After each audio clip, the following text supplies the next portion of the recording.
Welcome back, guys. It's a bit cooler this morning. Let's talk about batteries.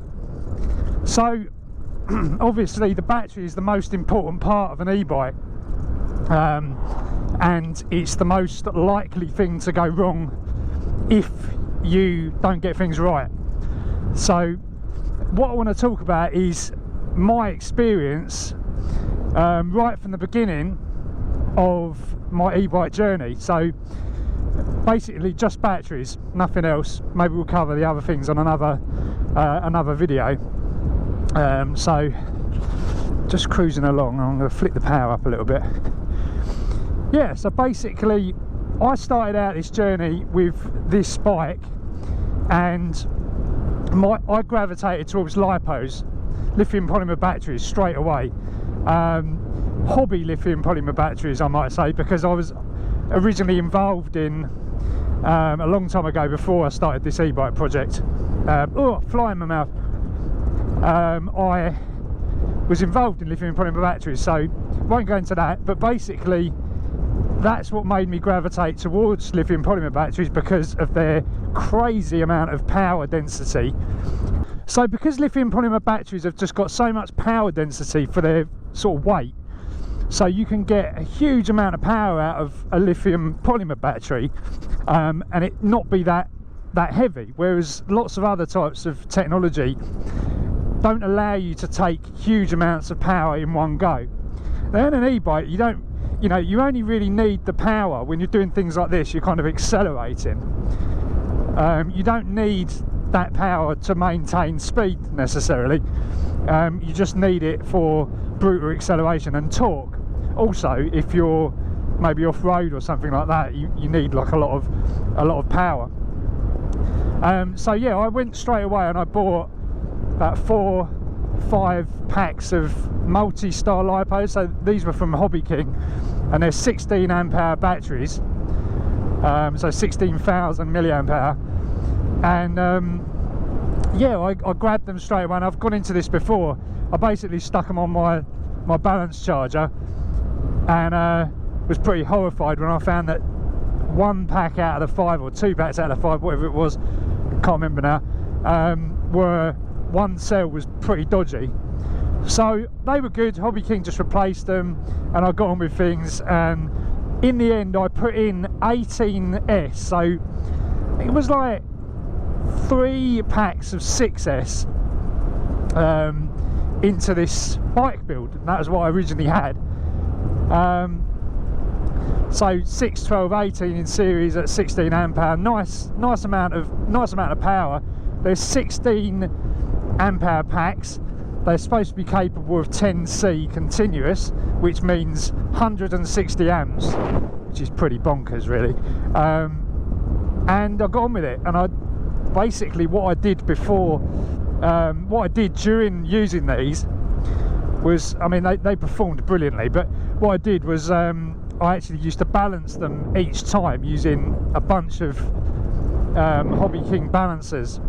So like, they do these little I don't know, I think it's like 3 to 6 or 3 to 8S, I don't know what it is. They're like little modules, but you basically connect them to the balance lead of the battery, and they balance the battery out if there's any imbalance. So I was doing that.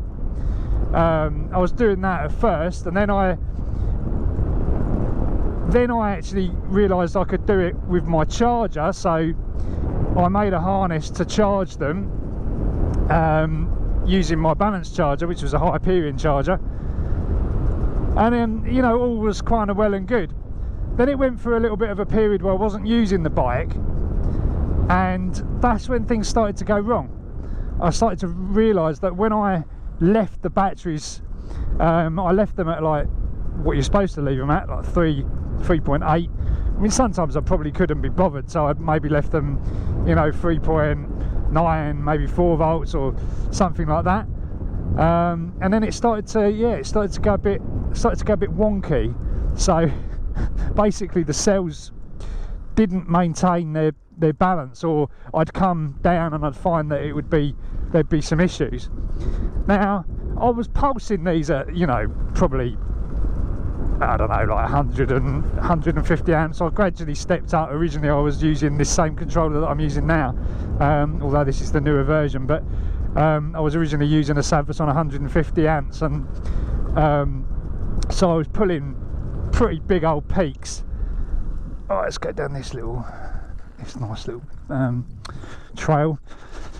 Yeah, and I was using I was having a lot of fun with it basically, but then it started to deteriorate. Things started to deteriorate to the point where eventually one pack, I did actually, in the end, I got a new pack, another couple of new packs, and I did 20s, as you do. You just want to keep increasing the power, so I went up to like 20s on the lipos, and that was insane. But yeah, it didn't really get a lot better. The batteries just, you know, they started to show signs of problems. And I don't know whether it's the multi-star ones in particular. Having a lot of experience with lipos, I know that if you really treat them well, they will last. But in this case, there was just issues. The amount of power they gave out was insane, but unfortunately, they didn't last that long. So then I moved on to getting a custom pack made. Like I wanted to basically just do a all out 30 amp hour 20s 18650s using Samsung INR 18650s. So big heavy pack. You'll see a video of when that arrived and what it looked like when I got it. and that was all good. So I started to use that, and I was just blown away. Insat made it. Jimmy Insat, if you don't know them, go check them out, because they make some awesome batteries. Oh, I've got a fly stuck up my nose now. Yeah, I mean, awesome bit of kit. And we had some issues with BMS at the beginning. Oh god, it's on my nose. Yeah, we had some issues with, I need one of those little scarves, don't I? We had some issues with the BMS because I was pulling so much power. I think we had like 100 amp BMS on there, and I kept tripping the BMS, and eventually I blew the BMS. So we changed the BMS, we changed it over so that I was discharging without the BMS. Now you got to be careful when you do that, because you know, you need to make sure your low voltage is set at a level where your speed controller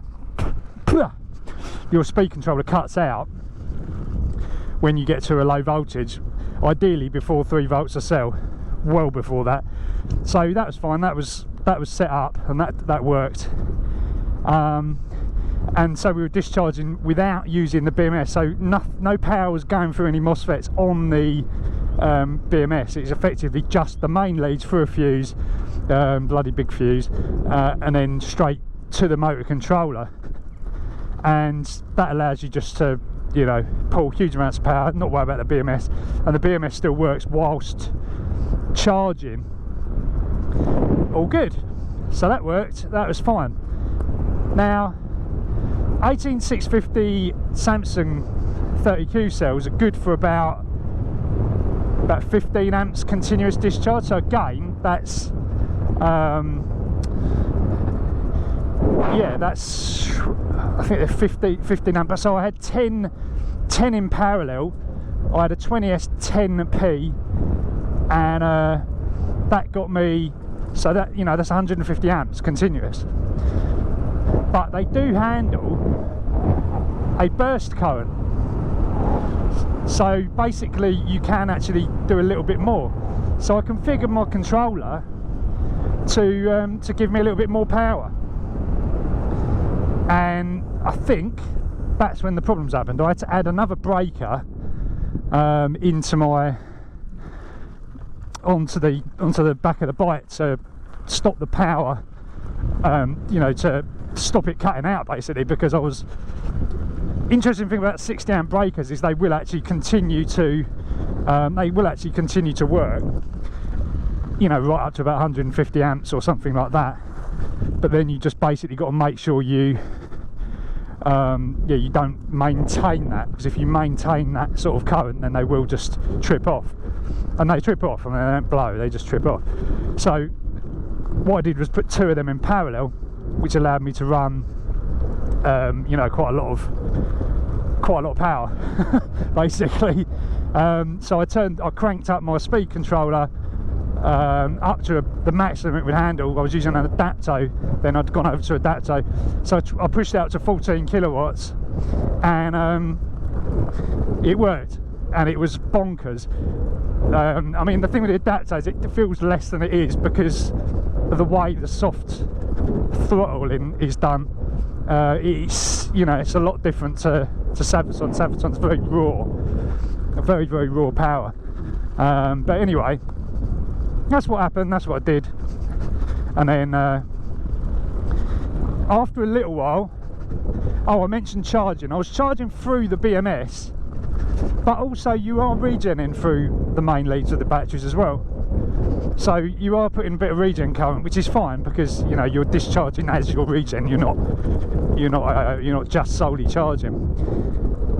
Now, I will admit I did a bit of charging through the main battery leads using my Adapto controller, because the Adapto allows you to charge through its actual, it's got a charge port basically, and you can actually charge through that. And then the idea is you use the Adapto BMS, and it monitors each cell voltage and everything else and shows you on the screen. It's handy.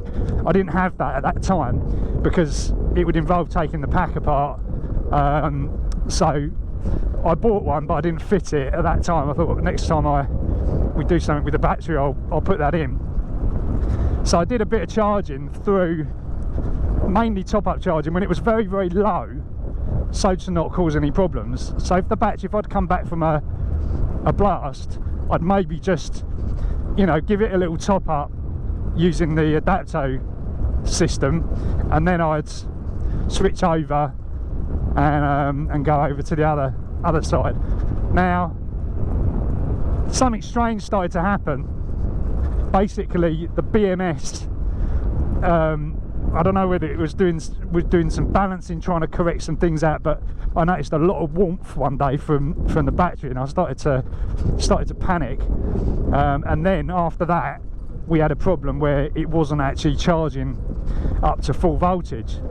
So I'm not sure what happened here, but it seemed like we had basically a balancing issue, and I don't know whether a bank went down or something happened that was really odd, and the cells started to discharge into each other, or something happened, and it weren't good, guys. It was really not good.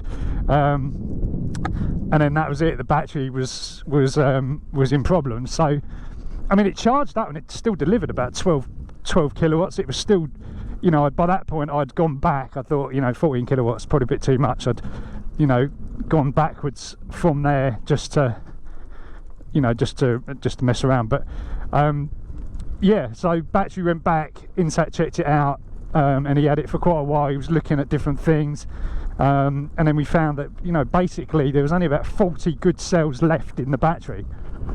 So really not good, and I was very surprised that had happened. You know, nothing to do with build quality of the battery or anything like that. I don't know what the problems were. Oh, my nose is tingling like buggery. Yeah, and that was that really. And so that's kind of where we ended up. And it was just, yeah, it was just so annoying because that was my main battery. So we kind of like left it there, and you know, we were looking at sort of picking it up again, maybe if anything changed with the technology. I said, don't worry, well, I've got some other packs at the moment which I'm using for my quad bike, which are these ones I'm using now, so I'll just use them for the time being, and we'll see, you know, we'll just see what I'll just crack on really. Insat pretty good. I mean, they were basically like, well, you know, you guys have done quite a lot for the I've done quite a lot for them, to do with the YouTube channel and everything else, and quite a few of you guys have purchased batteries from them, so they're basically looking after me, which is good. And we're now in the situation where I'm starting to look at new batteries, because obviously it's gone, something's squeaking here, I don't know what it is. So basically, yeah, you know, it's just gone crazy again. I've just started to do all this e-bike stuff again, mainly because of the weather, and obviously with the business we're doing a lot of selling a lot of the parts now. God, how bumpy is this? I'll be shaking my battery terminals around. So yeah, that's it. So now we're looking at doing another pack, and I missed my little turn in. Can I go up here? I don't know. Let's have a look. So now we're looking at possibly using, oh yeah, you can avoid that blooming, that little bridge. That's good. Yeah, we're now looking at using LG cells, HE2s and HE4s. Now they're not new cells, but they can handle 20 amps continuous. So if we did a 10p pack of those, then we'd be, you know, we'd basically be like a 200 amp continuous battery, which is pretty damn good. At, you know, 2500, so 25 amp hour battery or something, which is more than enough for me. I don't need a battery that big anymore. If I do long distances now, I'm using the Twizy, so I don't need to have a huge battery in my bike. I'd rather have a lighter battery in that respect. So yeah, that's what we're looking at, and I'm just looking at the specs of those because I was all about Samsungs before, but I don't want to just do the same thing again. I'd rather for the experimentation, and not that there's anything wrong with Samsung INR 30s, but I obviously had a bad experience with whatever it was. It was probably my own fault, but and abusing these things to the max. But it just shows you what can go wrong, so be careful with all of this stuff. You know, fortunately there's no fires or anything like that, but you know, you just got to make sure you use BMSs and everything else. Anyway, that aside, I'm looking at these LG cells and they look pretty damn good. There's some tests online at 20 amps continuous, and cycle life seems to be very good at that level. And Insat said they currently have, Jimmy said they've currently got a lot of those cells, so let's see what we can do with them. It's going to be like a 200 cell pack again. I'm going to have to get off and go under this because I can't do it any other way. Yeah, so that's looking like what we're going to do on that way. LG HE4s, HE2s and HE4s. What's the difference? I was trying to get to the bottom of that, but I don't think there is. I think there's one's slightly heavier than the other. One's supposed to be the newer one, but I don't think it really is. It was a rumour. But yeah, I think we're going to do that, and then ultimately that'll be, you know, if that works out, that might be a good option for the packs. From China, I can get Boston Power cells, but they're not massively high discharge, and if you do a 30 amp hour one of those, it's only, I think it's only like a 60 amp continuous pack, so that's not really enough. That's basically like what I've got here. Right, I just had to take a little break because my nose was just full up with flies. So guys, what have I learned really from all this kind of battery messing around and stuff? Well, basically if you want crazy power, you're not using the bike to commute, and you're not that worried about having, you know, multiple hundreds of cycles, battery cycles, and you want a cheaper option for a battery, then lipos, hobby lipos are the way forward. I've been looking at what's on the market lately, and you know, Hobby Kings still sell these multi-star batteries. There's not really a lot else out there. I would probably, if I was going to use lipos again, I'd try and use a pack that was big enough in one pack rather than paralleling lots of packs together. The problem with paralleling packs together, so say like you want to use 5,000 batteries, or you've got some use, maybe use them in radio control aircraft or something, you want to parallel them together and use them for the bike. The problem with doing that is you're not connecting your parallel banks across, so you're not balancing them effectively. So you are connecting the main leads of those together, but you're not actually going cell to cell, whereas in a pack where it's basically made as a pack, those cells are joined together in parallel permanently, so they basically become one cell. Anyway, I think that's how the multi-star packs are built up. I don't think it's one cell of 16 amp, but I think it's maybe like a couple of 8 cells stringed together as a 16, and then they're seriesed. So that, I mean, and that works. That works really well doing that. So if you're going to do that, I mean, you could probably go down as low as like 10 amp hours or something with lipos, maybe even lower.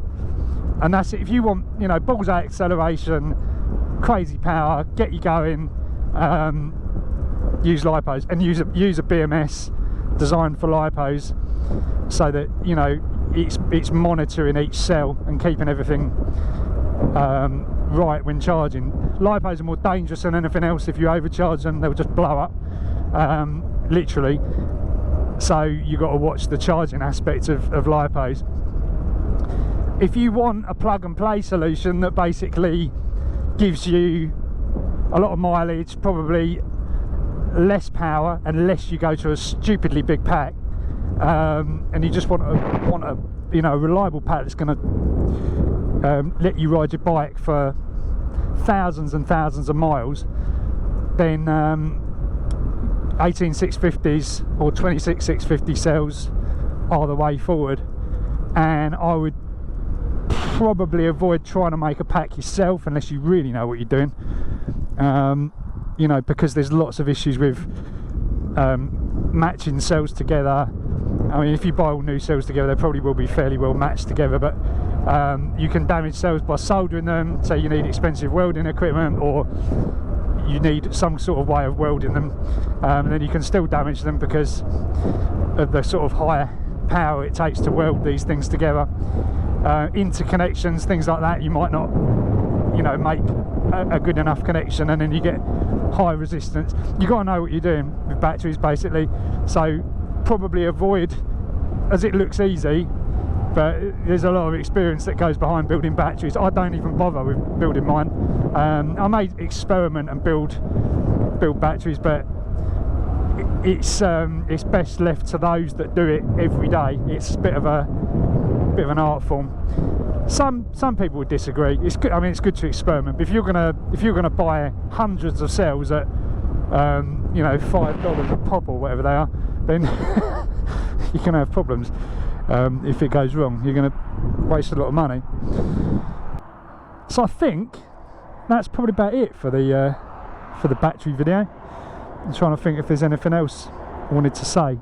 Oh, look at that thing on there, little buggy. So that's it for this one. Hope you enjoyed it. I know quite a few of you are kind of listening to this rather than watching it, which is quite cool. I might put these on iTunes. Well, it will sound kind of funny if people come across it and they don't know don't know what I'm doing, because it sounds like I'm actually speaking in like some sort of with a peg on my nose or something like that. But anyway, subscribe. What else was I going to say? Yeah, check out the shop as well. If you don't know, we sell all of the e-bike stuff, all of the parts to build this bike, most of them. Yeah, pretty much all of them. If there's anything you want and you can't see on the website, chances are I can get hold of it, so let me know. Drop us an email. Follow me on Twitter, follow me on Instagram. Don't know if I've already said that. And yeah, guys, I'll catch you in the next video.